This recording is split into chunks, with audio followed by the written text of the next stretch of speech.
Le Coran met un accent particulier sur un élément.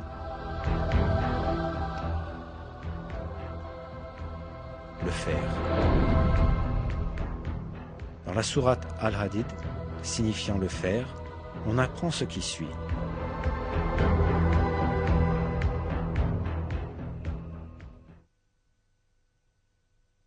Et nous avons fait descendre le fer dans lequel il y a une force redoutable, aussi bien que des utilités pour les gens.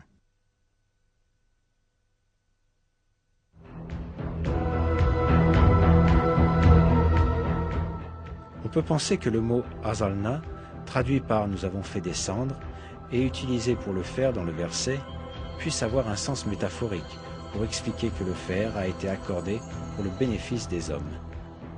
Mais quand on prend en considération la signification littérale du mot, on réalise que ce verset implique un miracle scientifique très significatif.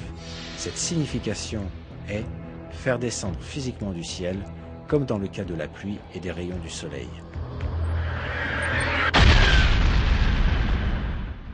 Les découvertes astronomiques modernes ont révélé que le fer que l'on trouve dans notre monde est venu d'étoiles géantes dans l'espace.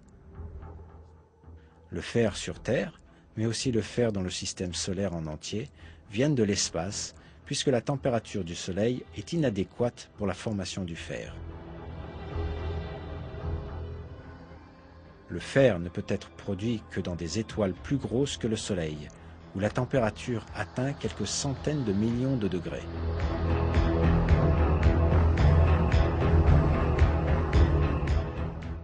Quand la quantité de fer excède un certain niveau dans une étoile, celle-ci ne peut plus s'en accommoder et elle finit par exploser en ce qu'on appelle une nova ou supernova.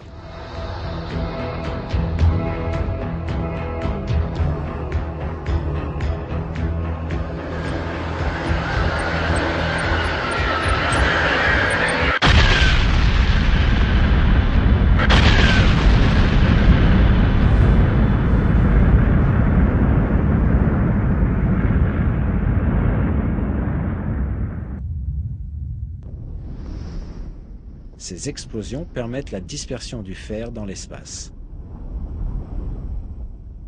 Tout le fer présent sur Terre provient de l'espace lointain grâce à ce mécanisme.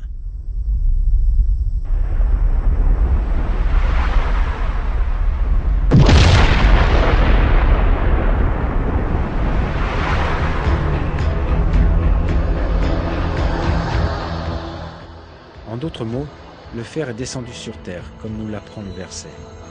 Il est clair que cette information n'a pas pu être établie au 7e siècle, quand le Coran fut révélé.